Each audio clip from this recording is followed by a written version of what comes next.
How often have you considered what makes a person a good conversationalist? When does a person appear interesting? Could it be that they are interested in you? How do you recognize or define confidence? If you tell me I know it when I see it, what are you observing? The $100 question: is confidence innate or learned? We're excited to welcome back the expert who will answer these questions and more, my good friend, Tracy Hooper. You may remember Tracy is the founder of the Confidence Project and an in-demand speaker, trainer, and executive confidant. Her latest book is The Now Hello, which includes a chapter devoted to the art of conversation. Tracy's background in TV news taught her many techniques and questions her clients pay big bucks to learn. Let us hope she will tell us some of her real life stories that show how dramatic conversations can elevate our personal and professional presence and build confidence at every age. To discuss pro tips and magic words for confident conversations, join me in welcoming back Tracy Hooper. Thank you, Patricia Fripp. What a generous introduction. Typically, I will send my introduction when I'm giving a presentation. I think it's a gift to the person who's hosting that they don't have to look at my resume or look at my LinkedIn page. And of course, they can put it on check it off their to-do list. And I sent it to Patricia, but what you wrote was so much better than what I had sent you. So thank you very kindly for that. My elegant, feisty, 90-year-old mother, Barbara, is the original talk show host. I am one of 6 children, and we would have dinner together every night, and my mother would orchestrate a conversation among all of us. My father too. My mother really was the one who ran the show. And we had to be equally as interested in Vince's lacrosse game, Libby's school play, Meg's spelling bee, Missy's science experiment, and my brother Tommy's matches on the wrestling mat. Everybody had a chance to talk, and each of us had to learn how to listen. And simply by talking with each other, we learn the skills about how to have a conversation, how to speak up, how to ask questions, and the magic cue, how to listen. Fast forward many years, and about 4 years after college, I took a job at WBOC, a tiny television station on the Eastern Shore of Maryland, which is about 120 miles from Washington, D.C. And when I got there, Bill Jones, the news director, said, I know we've hired you to be a reporter, but we'd like you to do the weather for a while. And I said, I don't really know anything about the weather. That's okay. The sports guy will teach you. And sure enough, Marty Thorson, the sports guy, became my coach, which consisted of, brush up on your geography and learn the names of the local towns and the weather wires over there. So just rip and read. Rip and read. On Monday, Marty started coaching me. And by Friday, I was the weather girl. And I was terrified and I was terrible. And I have many letters to prove that. But eventually I did move into the news department, and I became a good news reporter, in part because of the skills I learned around the dinner table growing up, but also because I watched and listened to other people who could get a good interview out of someone else, who could develop a relationship, who could develop that trusting opportunity. And here's what I learned, and you all know this too. I learned this on the job, and you know this from your work. Reporters, like a lot of people, need to make connections fast, because typically people on the street do not want to be talking to a news crew. So what I learned, to get the story, you have to treat everyone as if they are the most important person in the room. And in fact, that is the golden rule of the Confidence Project. Treat everyone as if they are the most important person in the room. And in the news business, if you do, you'll get a great lead, you'll get a good soundbite, you'll get a tip to make your story all the better. So if you ever want an accurate weather forecast, I'm not your weather girl. But if you want to learn how to be a confident conversationalist, I'm your person. We're going to take, as Patricia said, some techniques from my book, The Now Hello, What to Say, What to Do in the World of Work Now, remote, hybrid, in-person. I'm speaking specifically about in-person today, but there's certainly opportunities where you can bring this into your email exchanges as well.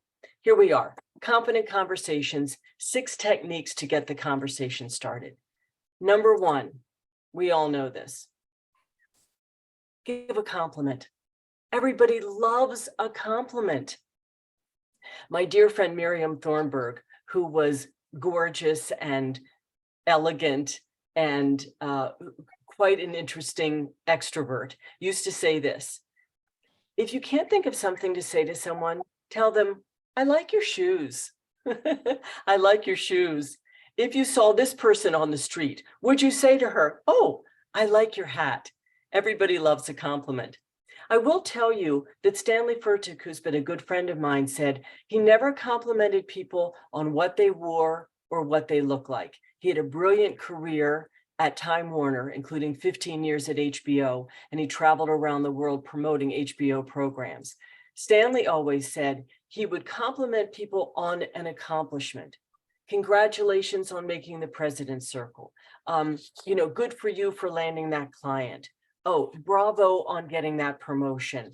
Congratulations on the book you had published, or your new baby, or on your retirement. He always complimented someone on their accomplishment or on a trait that he admired about them. For instance, you're a great teammate, or I admire how flexible you are. You're one of the kindest people I know. I depend on your wise wisdom. Keep telling me more. So an accomplishment or a trait. Now, of course, if you know someone well, you could certainly say to them, I love your sweater, or great glasses, or your shoes are fabulous. So is your hat. But if you don't know someone well, Stanley believes it's better to give them an attaboy or an attagirl on an accomplishment or a trait. Technique number 2, use the magic words to ask Kickstarter questions. What are those magic words?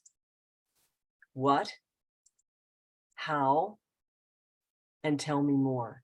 What, how, and tell me more. In my experience, you never need to ask anything else. What and how are open-ended questions. What makes you interested in financial services? How did you get into the legal field? Tell me about your work.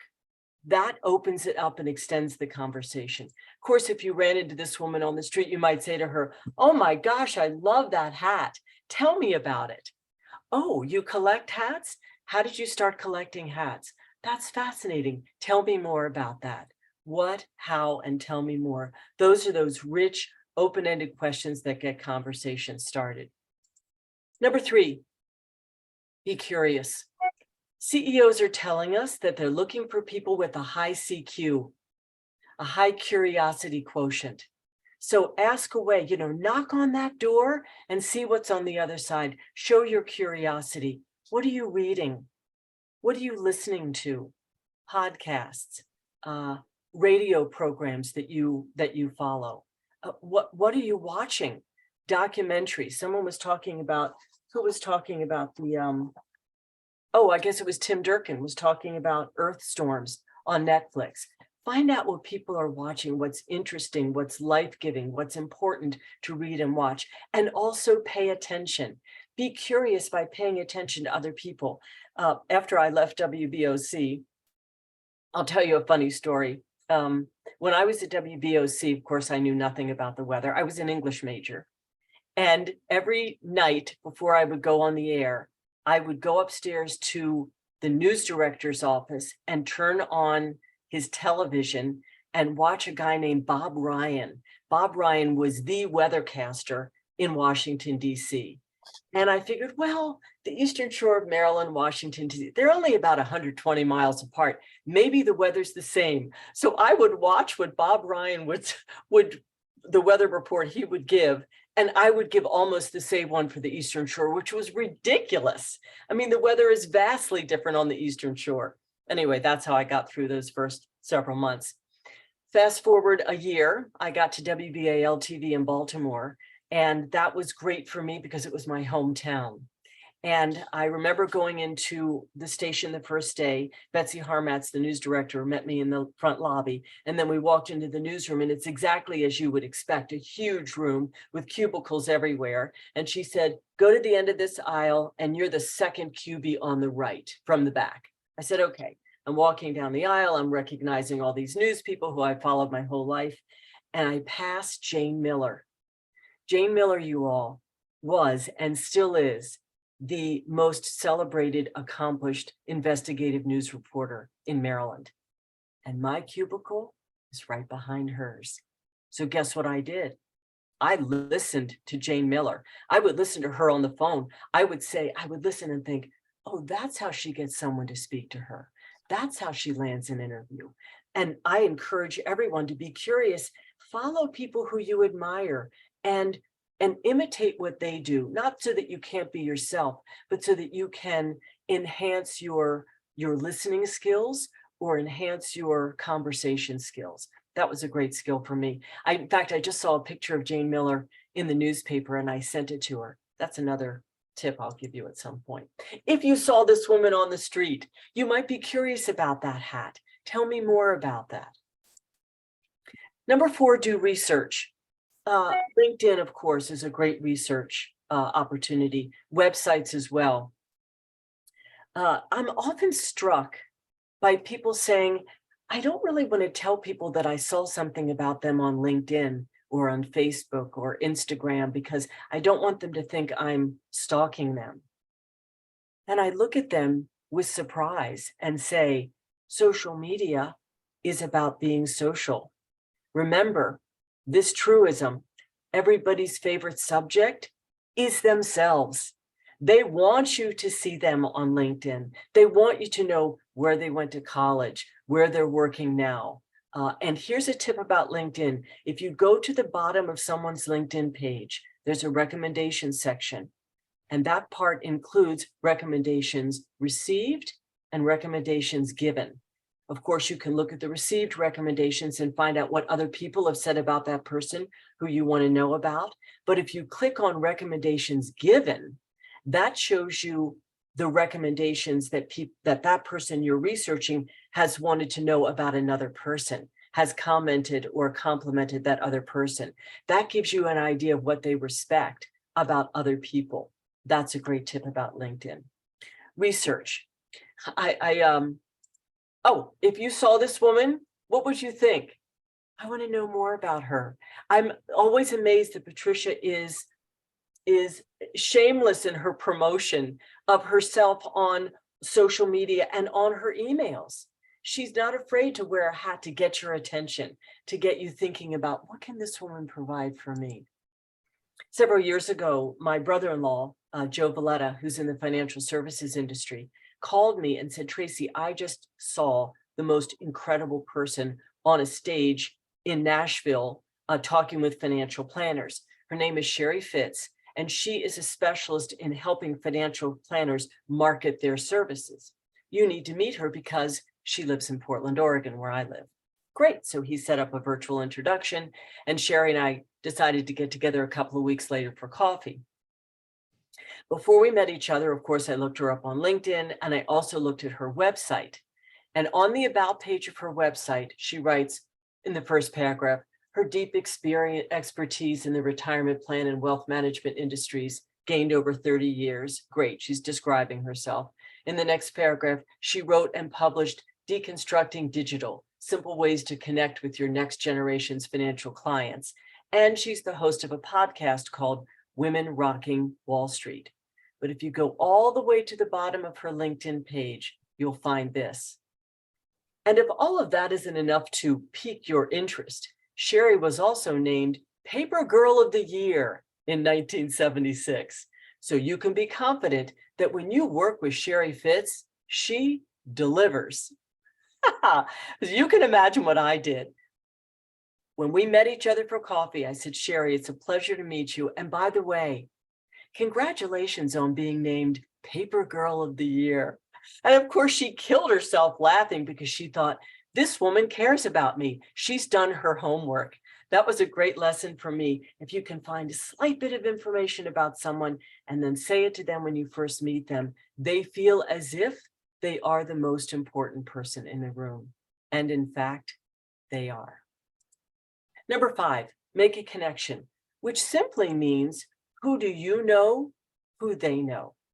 Who do you know who they know? It softens people when you can mention someone who they know. For instance, Anastasia Lipsky told me that you'd be here today. If someone knows her, they're more likely to talk with you. Craig Stewart Adams said that you are a lifelong learner. Tell me about that. Here's another one. Susan Rowan, I just wrote this one. Susan Rowan says you're a fellow flanneuse. Tell me, what are your favorite walks? Tell me more. Remember, tell me what are your favorite walks, or what's been your favorite walk in Europe? What, how, and tell me more. Connect someone with someone they know and something they enjoy doing together. Or you could say, Patricia Fripp told me that you'd be here today. You know Patricia. She's the one who wears the leopard hat and the matching handbag. Connect with someone they know. And number 6, listen. Listening, in my view, is the unsung hero of conversations. What do they say? You have 2 ears and 1 mouth. You have 2 eyes and 1 mouth. Listening is a skill. And I love the fact that there's an anagram, which is silent. Mix up all those letters and it gives you the word silent.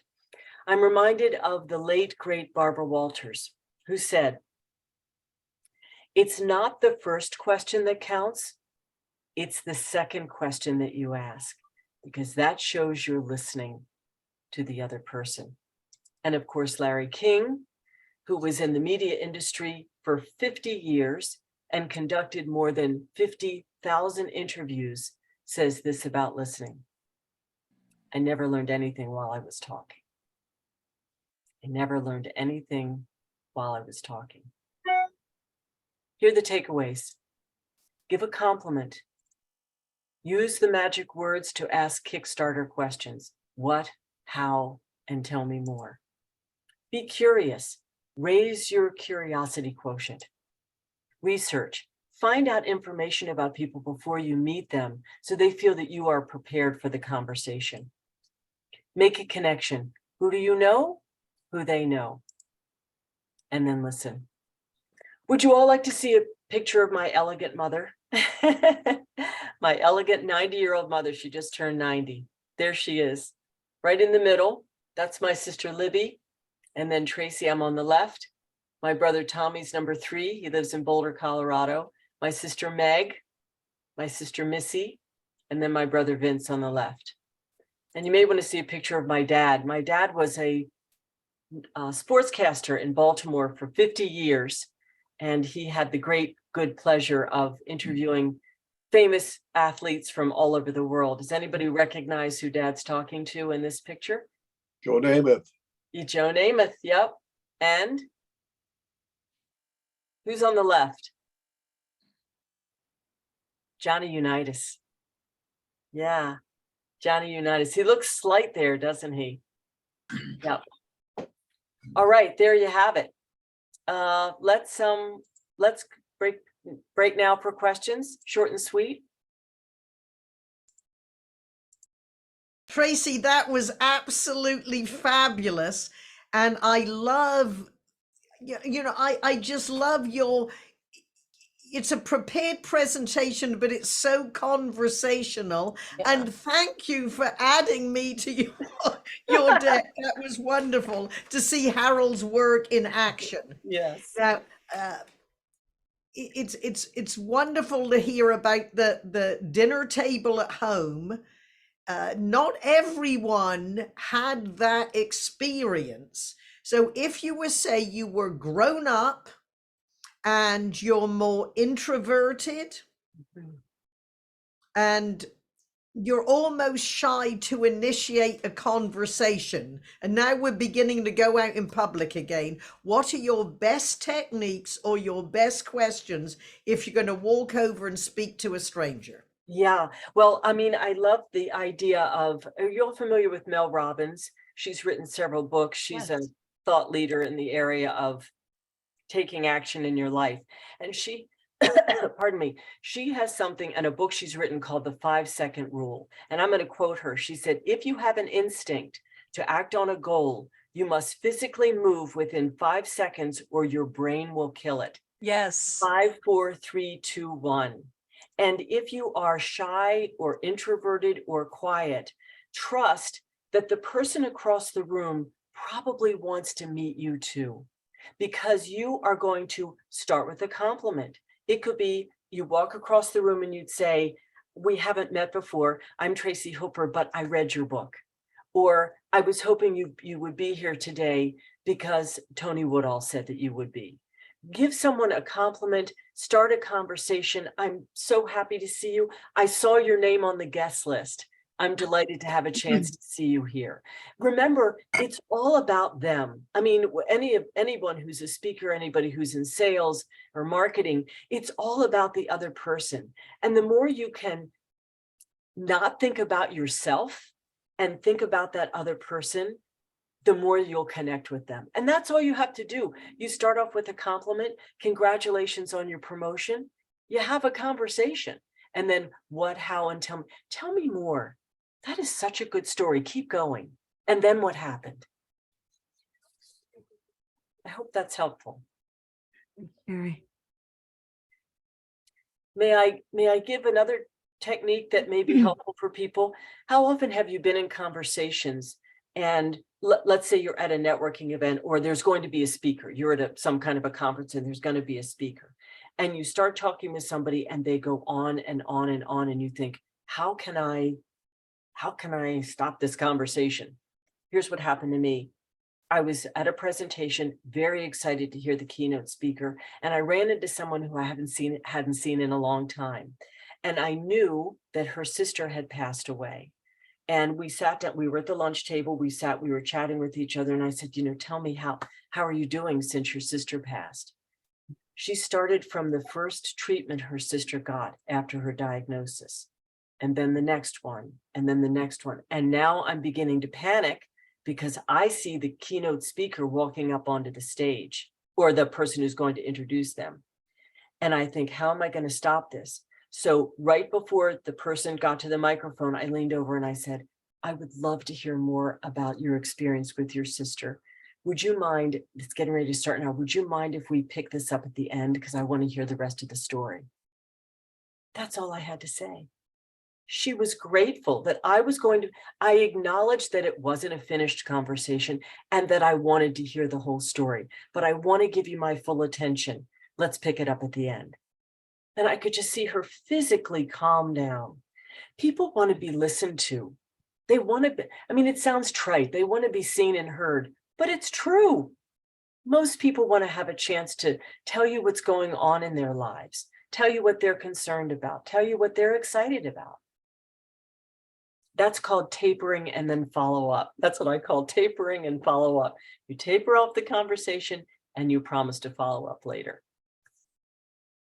I saw Anastasia, you have your hand raised. Yes, first, Tracy, this is amazing. Thank you. This is like a high integrity, valuable content about how to be just as a human being, but also so much of it can pertain to those of us that are in business in how we develop relationships. And so, and where I really tie it in is I'm always telling in my consulting clients with especially podcast guesting, developing a relationship with that host before you even get interviewed, or maybe even before you ask to be interviewed, by just noticing them.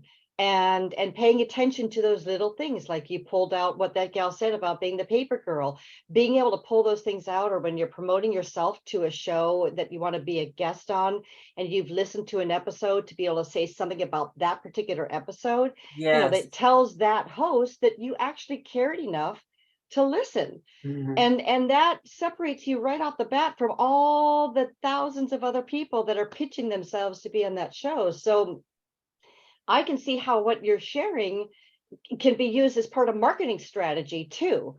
And I think it's brilliant, and it's authentic. It's not doing it just to get the sale in essence, or get yourself booked, but it really does start to help you to know that person more because you cared enough to pay attention and then let them know. And then it does make them feel good, because we do all want to be seen, Yes. at the end of the indeed. day. So thank you. That was really, really powerful. Oh, you're very welcome. Here's another technique I use, and this is before you meet someone in person. I love a physical newspaper. We get Henry and I get the Wall Street Journal every day and the New York Times on Sunday, and then I'll pick up other newspapers and magazines in between. If I find an article that I think is interesting, I'll physically cut it out of the newspaper, put it in an envelope and send it to someone, and just put it with a sticky note, "Thought about you when I read this article, Tracy." And people love that. First of all, they love getting something in the mail that isn't a bill or isn't requesting money for their charity. And they love that we thought about them. And that way you're building a relationship so that when you do meet that person, you can have something to talk about. And almost always people will send me an email. "Thanks for the article. It was great. I love Salt and Pepper and Salt in the Wall Street Journal. Do you all read this cartoon? I love it. I cut this out not long ago. This is a guy on his cell phone saying, "I'm sorry the email and text didn't work. Now we have to talk." And I will pop this in the mail to somebody. I did a presentation at Nike a couple of weeks ago, and I sent a link to this article to my client afterwards. And the article is called "The Power of Mattering at Work: How We Can Help People Feel Like They Matter at Work." And the client who hired me works with young engineers at Nike, and he wants to help build them up and encourage them in their careers. He loved it. I simply sent him the link. "Thought about you." Okay, next question. Janice Litvin has her hand raised. Hi, Tracy. I've seen you before, but I always love your talks. I love how you engage Patricia in your presentation. I'm sure she did too. And I love how Patricia dresses and posts her pictures on Facebook. I happened to watch that Mel Robbins video just this week. I actually stumbled upon it when I was researching a client, and I'm so happy I was able to watch it. But really what I want to know is, what was your father's name? I have a lot of relatives in the Baltimore area. Oh, my father's name was Vince Bagley. Oh, okay. I'm sure they'll know. APLI. He was known as the Dean of Sports. Thank you. Thank you. Wonderful presentation. Thank you, Janice. Any other questions? Any other? Bill Buchanan and Craig Stewart Adams. Hi, Tracy. Welcome back, and thanks for a very interesting presentation. Something we should all have in our little toolbox wherever we go, right? Yes, indeed. But I read the Wall Street Journal every day, and that Pepper and Salt cartoon, it's always very interesting, very provocative. But it brings up a good subject, and that is, do you get the feeling that these days that we're competing with digital devices on, with starting conversation and continuing conversations? I mean, there's the old, story about someone walking into a restaurant and there's a family of 5, parent and 3 kids, and they're all on the cell phone sitting at, they're not talking to each other. So my question, I guess, is this: you get the impression we're competing with digital devices, and are we losing the art of conversation? Absolutely, Bill. 1000%. In fact, that's part of the reason why I started the Confidence Project, because I noticed that the way people were interacting with each other was changing. Henry and I have 3 daughters, all grown now, but when our girls were younger and they had cell phones, we had them charge their cell phones during dinner, and they called it the jail. They had to put their cell phones in the jail And because we didn't want to compete with somebody who wasn't there. You know, you're not making people feel like the most important person in the room if you're checking your cell phone, or if you're looking over their shoulder to find somebody else cooler in the room to talk to at any kind of an event. Studies have shown that babies are not developing the skill of making eye contact and reading nonverbal cues because their parents are spending so much time looking into their devices. You know, can you picture a mother nursing her baby but looking at her device? I'm not throwing shade on mothers who use cell phones, but the point is we need to use them sparingly. And we do not allow cell phones at our table ever. And if someone needs to look something up, they can try to figure it out from their own memory bank instead of going to Google to figure it out. But that's why I think it's more important than ever to practice these skills. And I encourage you to do it in a low-level lab. If you have someone in your life you're trying to mentor, help that person learn the magic words, help them learn how you listen. When you listen, it not only, when you pause, as Patricia said in the beginning, it not only gives you a chance to gather your thoughts, but it also gives the listener, the person who's listening to you, a chance to process what you've said. When you pause, you can give them a chance to pop into the conversation. And we fill up so much of our conversations with noise, with notifications, with phones ringing. There's enough noise. I think the pause is the great gift to make a conversation be an ebb and flow. Thank you. I have some other, oh, Susan? In my research for how to work a room, and it is still even true today, what people have said when I've given my talks and we debrief the interaction, what makes it easy to go over and talk to people, for those people who call themselves shy or introverts, whatever name they give themselves du jour, is eye contact and a smile. Mm-hmm. And if you're in any room and you are pondering and you look perplexed and your face shows it, people will not come near you. But that eye contact, as my own cousin said, invites people and makes you, which I think is the number one trait, approachable. Yes. So I would underscore what you say about looking over people's shoulder or looking at devices, or even having an earbud in your ear. Who are you listening to? I'm talking to you. Anyway, thank you for this. You have reinforced everything I ever wrote, and you said it so elegantly. Oh, Thank you. thank you. Thank you, Suzanne. Susan, and remember this, you all, if it's tricky for you to look someone in the eye, just look at the bridge of their nose. It's a great fake. It looks like you're looking them in the eye. There's another technique that I talk about in my book called the 10-5 way. Anybody familiar with the 10-5 way? They use this at Disney, at Walmart, at the Ritz-Carlton hotels, and at the Ochsner Medical Center in Texas, or Louisiana, forgive me. Here's the technique. If you're within 10 feet of someone, you're encouraged to look up and make eye contact. And if you're within 5 feet of someone, you're encouraged to say hi, to smile and say hi. They found at the Ochsner Medical Center that within 3 months of starting this 10-5 way program, that they got higher recommendations and higher patient referrals and higher satisfaction rates simply because people looked up and smiled and said hello. It doesn't take anything to say hello to someone. The other piece, Susan, you referenced this about having a smile on your face. I like to refer to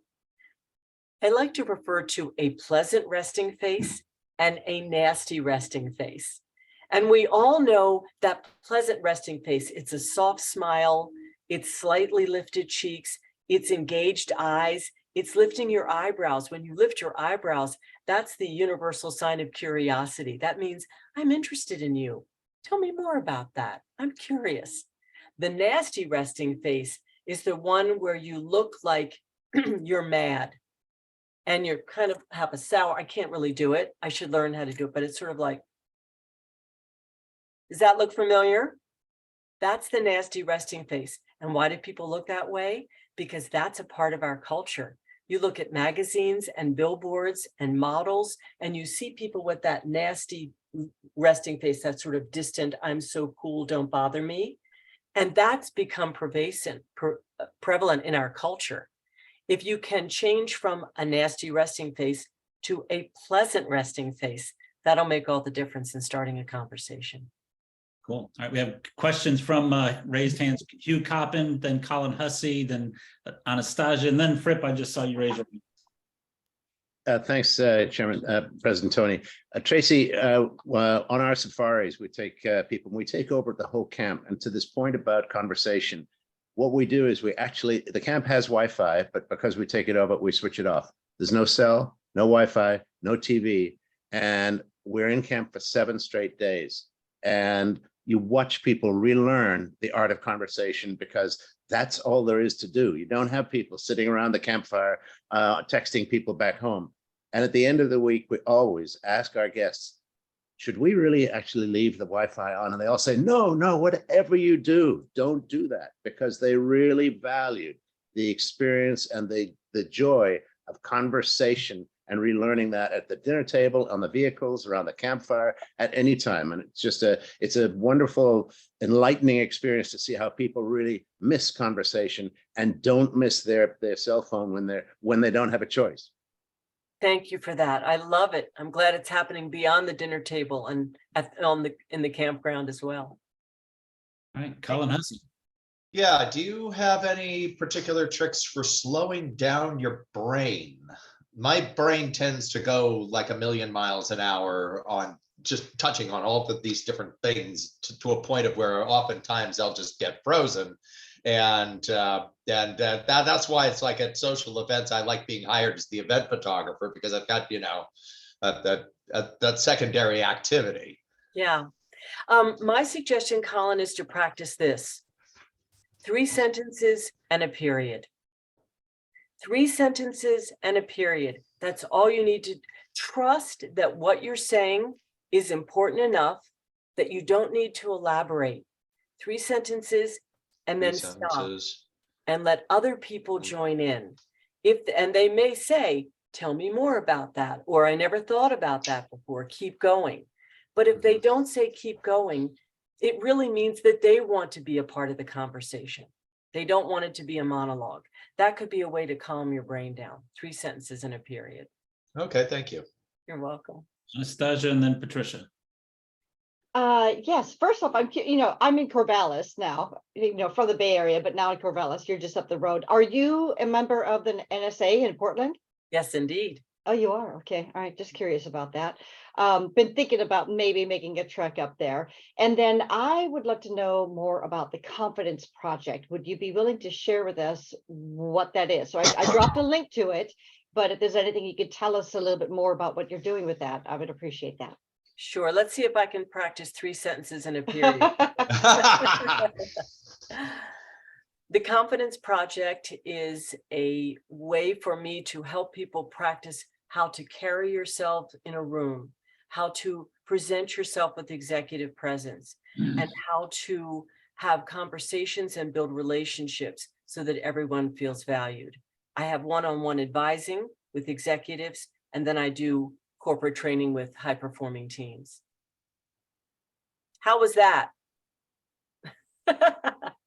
Good. Patricia. Before Susan Rowan tells me, I will add to the announcements about the nasty resting face. And I will also add 3 sentences and a period. So that's very good. And Tracy, you, knowing quite a lot about your work, you use words to use and words to lose. Can you give us some of your favorite words to lose and why? Yes. Words to lose are words that make us sound hesitant or uncertain or boring. And words to use are words that give us agency and that provide influence and that make people want to listen to us. One of my favorite words to lose is the word just. I just have a quick question. I was just wondering. I'm just circling back. I was just thinking. I mean, it sounds as if you're trying to justify what you're saying. Now, if you're saying something like, I was just thinking about you, that's completely natural. Or she just published her second book, that's perfect. But if you say, I just wanted to ask a quick question, it's as if you feel as if you don't have, that you need permission to ask that question. And the way to lose that word is to record, or to any words to lose, is to record yourself and find out what those words that you use or overuse or misuse, what they are. And then you can practice the power of pause. Instead of saying, I was just wanting to ask a quick question, you could say, I'd like to ask a question. Another one of my words to lose is, do you know what I mean? Do you know what I mean? Or does that make sense? Am I being clear? You see what I'm saying? Look at my body language when I say that. Do you see what I'm saying? Do you know what I mean? Does that make sense? Those are words that make us sound hesitant and unsure. Instead of saying, do you know what I mean? You could say, do you have any questions? Instead of saying, am I being clear? You could say, let me know if I need to clarify something for you. Mm-hmm. Here's another, some of my favorite are disclaimers. And disclaimers are words that we use because we don't want to come on too strong. We don't want people to think we're all that. So we will say something like, this may sound like a stupid question, or what do I know?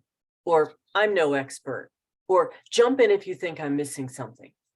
Why in the world would we ask someone to jump in before we even started talking? Jump in if you think I'm missing something. No, it's stronger to say, instead of saying, what do I know? You could say, from my experience, from my perspective.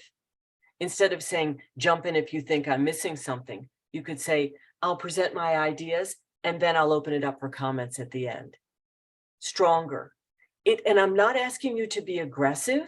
I'm asking you to be mindful of the way of the words that you use and how you can exchange them for stronger words that make you, not only make you feel more confident, but give other people more confidence in you. That's the beauty of it. It's not only helping you to feel more self-assured, but it also makes people feel like, oh yeah, I want to hire that person, or I want to work with that person, or I want to recommend that person. It's funny, there's a media critic on YouTube called Just Some Guy, and he always signs up with, after he goes through his criticism of a movie or TV show, it says, but what do I know? I'm just some guy. Oh my God. Wow. I need to talk to that guy. Look him up on YouTube, Just Some Guy. If there aren't any other questions, I have a couple more pro tips I'd like to offer. Please. Yes? Okay. It was interesting. This was pre-COVID, and there was a big room of media salespeople. And I had invited a couple of people up on stage, and we were practicing how to enter a conversation. How do you join a conversation that's already in process? And I can talk about that if you'd like me to. But at one point, this guy says to me, what do you do if you're in a conversation and you're not being included? And I thought, wow, this is a group of successful salespeople, and they still feel rattled when they're not included in a conversation. That's a human experience. And this is what I said to him. You say, you wait for a pause, you have a pleasant resting face, and you say, you know what? I'll let you all finish your conversation. Take care. And then walk away with your dignity intact.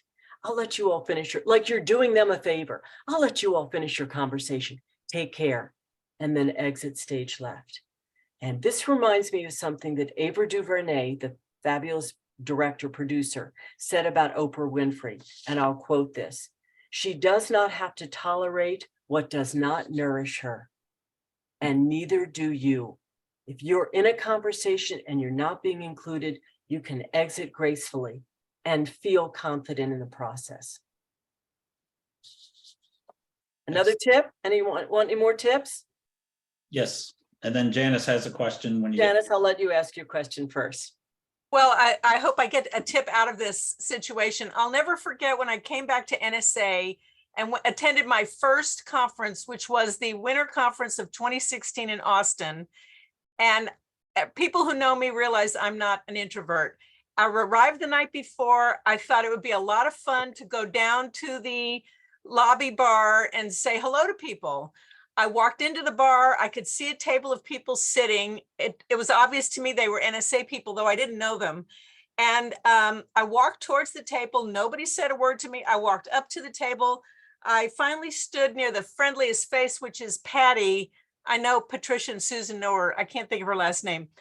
Patty, anyway. So I walked up and stood there pretty close until finally she looked up at me and she said, "Oh, are you here for NSA? Would you like to sit down?" But it was a very uncomfortable few minutes. And I'll never forget that I texted Susan Rowan and said, I'm having a shy attack at an NSA meeting because I didn't know anyone, no one knew me. And I was really trying. And I don't think I've done anything like that since. Isn't that interesting? And you say you are an extrovert.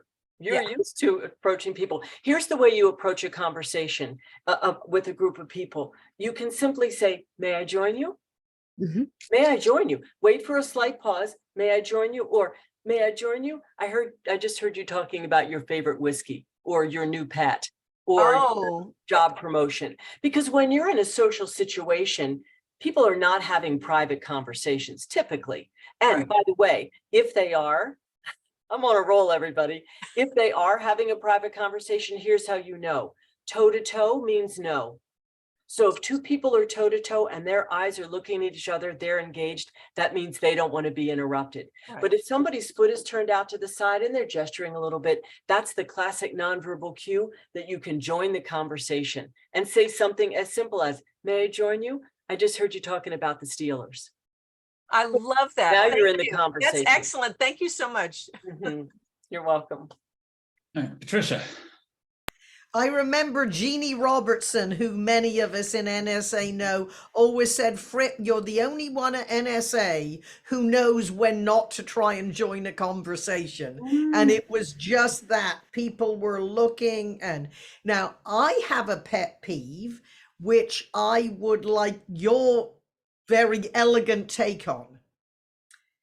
I've been in many circumstances when I'm in a conversation, especially around NSA, and I remember at our chapter when we were live, Janice, we had, because you want we had a very important speaker bureau, and we were in conversation, and someone came up not knowing how important she was and said, "Oh, would you take a picture of me with Patricia?"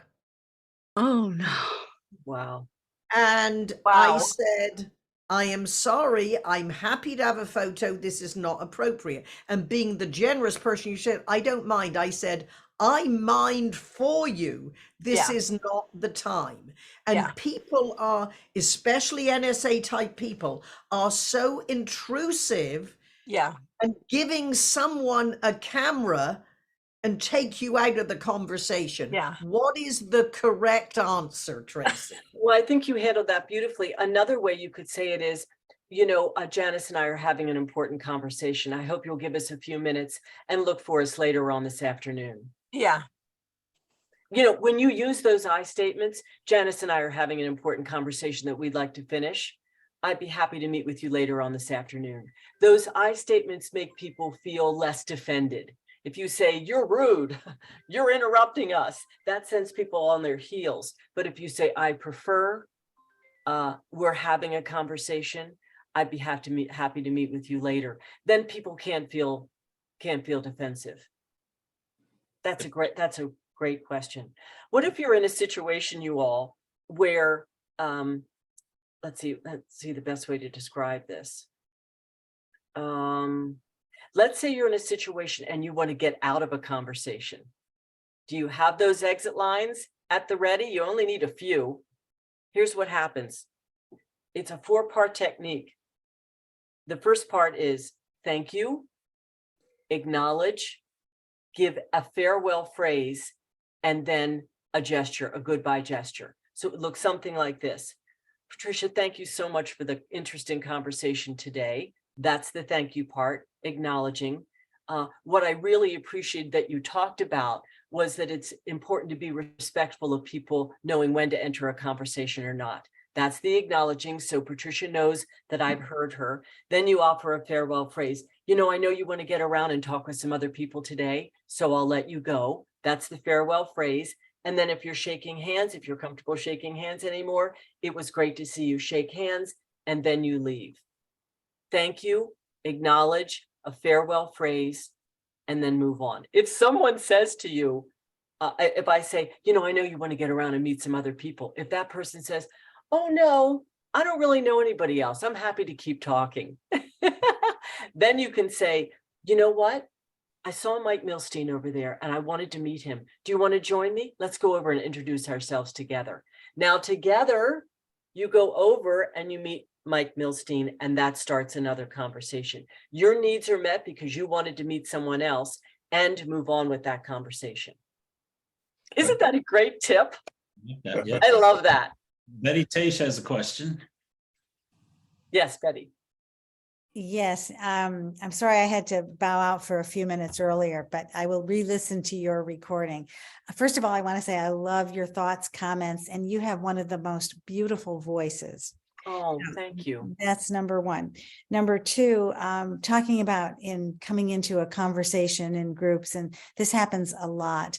There are sometimes people that are 4 people around and they're chatting, and there's nothing else to do. So you kind of go up and say, well, I'd like to get involved in this conversation, but they don't give you space or let you in, even if there is some space, not that I'm going to barge in. So I just kind of stand to the side and I listen. And some people they just keep talking and talking, and maybe they don't notice, who knows? And sometimes I will leave. There's nothing I can even they're talking so much, you can't get a word in edgewise. And sometimes I might walk away or come back and go on to the other side of the circle and see, and just reposition or just leave. So it's interesting how I don't do that. When somebody comes up, I look and I include them. I say, well, welcome to, or whatever. It's so important. So it's sometimes they just don't want to include anybody else, and they're not private conversations. Right. These are people from across the country, and they all know each other, and they're not being very inclusive. But it's doesn't it take you back to being in the 6th grade when Yeah. you were invited to that birthday party or to be on that soccer team? It's so humiliating. Doesn't matter how much confidence you have or how much credibility you have, what your job title is, how old you are. When you're not included in a conversation, it makes you feel like you're in middle school. Yeah. It's now, here's what I like that you said, Betty. I call it an awareness of social space. Yeah, exactly. When you're in a group, you know how you can feel somebody near you? You don't really see them, but you can feel them. You notice, and you can say, oh, Richard, come join us. We were just talking about, I don't know, Pete's new dog. Mhm. Come join us. That's the classic line. You use your nonverbals. Oh, Richard, come join us. We were just talking about Pete's new dog. Or if you can't remember Richard's name, how often has that happened? You're talking to people and you think, I know that guy, but I can't remember who he is. So this is what you say. You say, oh my gosh, come join us. We were just talking about Pete's new dog. Do you all know each other? I'll let you introduce yourselves. Exactly. What? Now people think, oh my gosh, she's doing us a favor. Yeah. And then that gets you out of the embarrassment of trying to remember everybody's name in a group. And I think why don't you all introduce yourselves? Yes, I think that's great. And I think what you said about when somebody comes into the group, letting them know where you are, what you're talking about, I think is really important. Can I Yes. just give you a hint? Yes, Susan. Well, having written How to Work a Room and What Do I Say Next, let me just share with you something my ophthalmologist said. We all have the ability to see who is behind us. It's instead of our blind spots, we all have peripheral vision. So it's just, you see them, they're there. But this is the tip I give to all my audiences. Be the host. And what you do when you're in the circle and you sense someone, take one step back. And then by that way, you reset the circle and they're included. There's no reason to talk about diversity and inclusion and not include people. So it's the Susan Rowan, take one step back and include the person who has been made to feel excluded.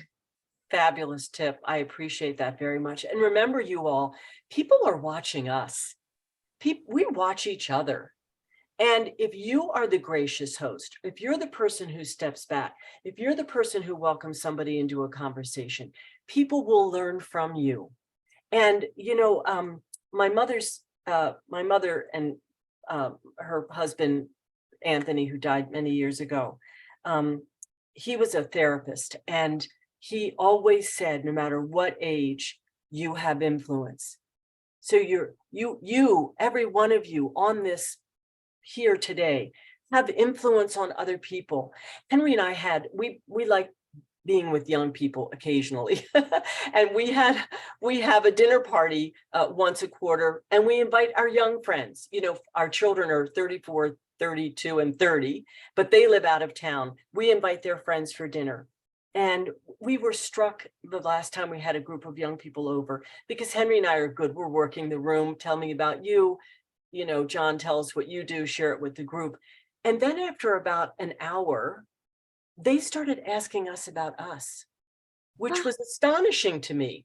You know, millennials, God forbid they should ask their elders about their lives. But I think people are hungry to learn from their elders, and we need to provide the space for them to do it and to model what it means to be inclusive and to be a good conversationalist and to build relationships without a phone in our hands. Very cool. All right. Last chance for questions. Patricia. You've told me some funny stories about when you're in news and comments about your hair, etc. Tell us, just close with a couple of funny stories and remind everyone of your 2 books. Oh, thank you. Well, I truncated the story about being starting off in the newsroom at WBOC, but let me read you the letters, because after I started on the air, that didn't take long before the letters started coming. So here's some of the letters right out of the archives, you all. Okay, here's the first letter.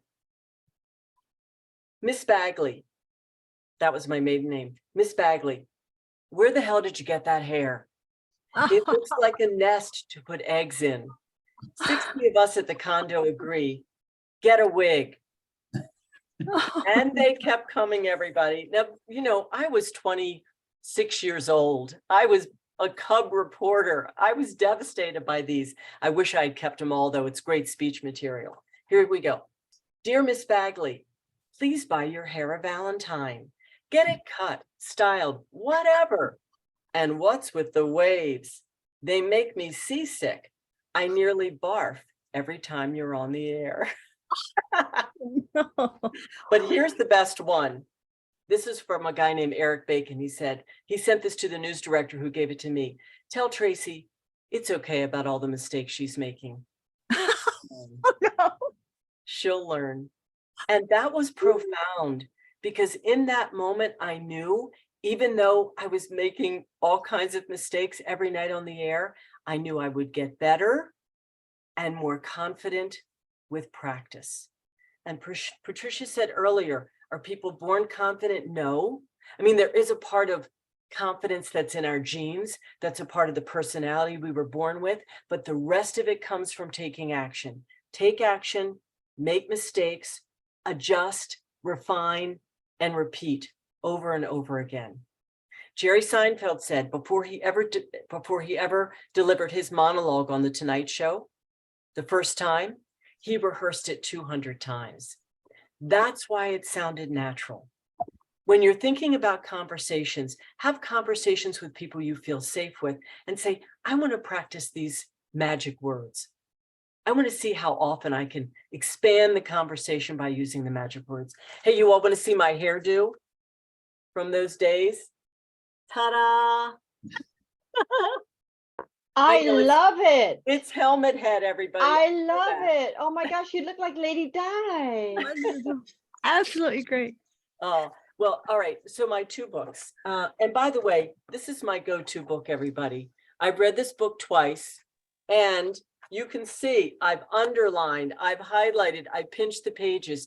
This is a valuable book, even for professional speakers. But I love what Patricia said earlier. I haven't heard you say this before. All speaking is public speaking.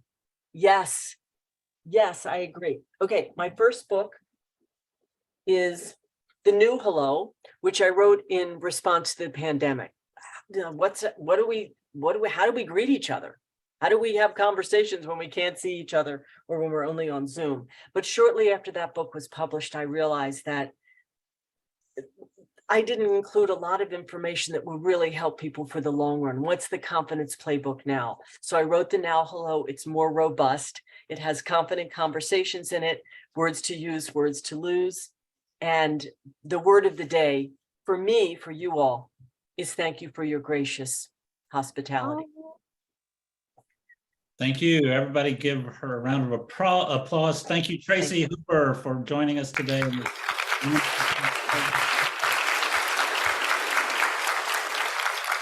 Let's stop the recording.